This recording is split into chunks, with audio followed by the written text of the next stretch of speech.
प्रशांत किशोर में कोई होप देखते हैं लोग?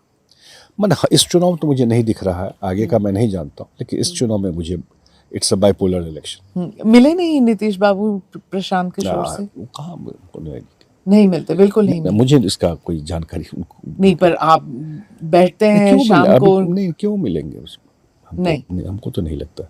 पर वो जब कहते हैं कि नीतीश कुमार बिल्कुल नहीं जीतेंगे, उनका समय हो गया, वक्त खत्म हो गया। अब ये तो उनके कहने से तो कुछ होगा नहीं। नहीं, मैं सिर्फ इसलिए पूछ रही हूँ क्योंकि एक वक्त था जब वो एक ही घर में रह रहे थे, उनके आउट हाउस में रह रहे थे, और बात इतनी कैसे बिगड़ गई दोनों के बीच? अब ये तो वही बता सकते हैं, उसका तो मैं नहीं जानता हूँ कि क्या है, लेकिन जहाँ तक रिजल्ट की बात है और क्या जेडीयू को मिलेगा, ये 14 के रिजल्ट के बाद अलग से एक बार जरूर हम लोग बात करेंगे। और अगर हंग असेंबली हुआ तो फिर हंग होगा, अगर नंबर नहीं आए, अगर ये है तो ही नहीं, प्लान बी भी तो देखना होता है। कोई प्लान बी नहीं है, इसलिए कि जो सामने में लोग हैं, हर नेता का प्लान बी होता नहीं, जो सामने में लोग हम लोग देख रहे हैं ना, और खासकर नीतीश बाबू तो हमेशा प्लान बी प्लान सी लेकर चलते हैं। सही बात है। इसलिए नीतीश जी को पता है कि रिजल्ट क्या होगा, क्योंकि जब लोगों के बीच में आप जाते हैं, लोगों का रिस्पांस देखते हैं, हम लोग 2014 में भी जाते थे, तो थोड़ा जो रिस्पांस का जो लेवल, जेन जी तो कहते हैं कि लालटेन ही तीर है, तीर ही लालटेन अब है। लालटेन में कोई जाएगा? यहाँ हर एक घर में बिजली 24 घंटे मिल रहा है, तो लालटेन तेजस्वी तो बहुत ही कॉन्फिडेंट दिखाई दे रहे हैं। वो तो लोकसभा में भी दिखाई दे रहे थे, वो हमेशा दिखाई देते हैं कॉन्फिडेंट। लेकिन एक बात समझ लीजिए, पर्सनली वो जो भी हो, लेकिन वही एलिमेंट जितने लोगों को आप देखेंगे जो उनके पार्टी में है, वो वही लोग हैं जो उस समय भी थे। कोई सिस्टम नहीं चाहिए। कहाँ उनके जो चाचा वगैरह थे वो कहाँ हैं आजकल? अरे आप नाम सब देखिए ना, एक से एक जो जो उस समय के बड़े बड़े सिंबल्स थे, वो सब है एक्टिव पॉलिटिक्स में। Isn't he his own man कि वो परछाई से निकल आए लालू जी के?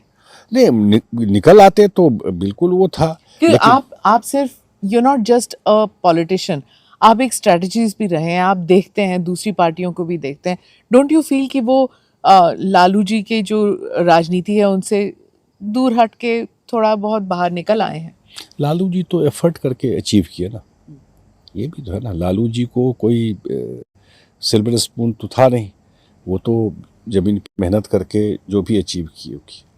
लेकिन इन लोगों का अचीव करने के बाद कुछ, वो दौर भी तो अलग था। हाँ, वो दौर भी अलग था, सोशलिज्म का दौर लेकिन था। मैंने कहा, फिर मैं आपके यहाँ पहले बोल चुका हूँ, सोशलिज्म का दौर था, और शायद अकेला पार्टी जेडीयू है जो आज भी उस चीज़ को मेंटेन करता है। रेस्ट सारे सोशलिस्ट पार्टी फैमिली पार्टी हो गए जी, परिवार वाली पार्टी हो गए। तो इसलिए अगर आज कहीं है भी, तो वो तो उन्हीं का बनाया हुआ पार्टी है, तभी तो कोई है। अगर इंडिपेंडेंट कुछ करना हो इनको पॉलिटिक्स में, क्या? अच्छा, अगर आपकी सरकार बनती है तो जस्ट 2 पॉइंट्स जो बिल्कुल प्रायोरिटी पे होंगे जो आप बिहार के लिए करेंगे। इंडस्ट्री एंड इन्वेस्टमेंट एकदम, और स्किलिंग, क्योंकि जो मैं दुनिया भर में एजिंग पॉपुलेशन हो रहा है, मैं वहाँ तक भी, अभी मॉरिशस के एम्बेसडर हमको मिले, वो बता रहे थे कि वहाँ चाहिए कुछ लोगों का स्किल्ड लोग और भोजपुरी बोलते हो। मॉरिशस में तो जरूर, हाँ। ठीक है, अब ये सब चीज़ें हैं, तो स्किलिंग अगर यहाँ कर दें, जिसको जहाँ जो करना हो यहीं पर काम करना हो, और इंडस्ट्री, ये 2 प्रायोरिटी एरिया मेरे ख्याल से सरकार का। रोजगार, उससे रोजगार ही प्रायोरिटी है। कितने जॉब क्रिएशन करेंगे आप?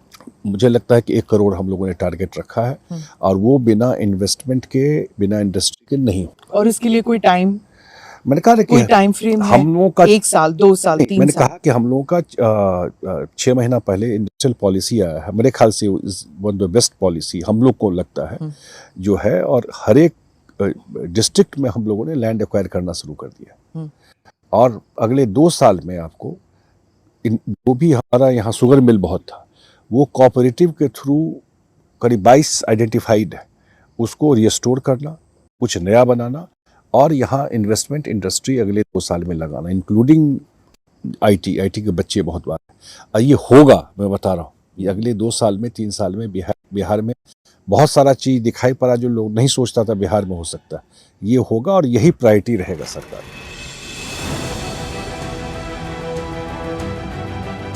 Namaste, Jai Hind. You're watching ANI podcast with Smita Prakash.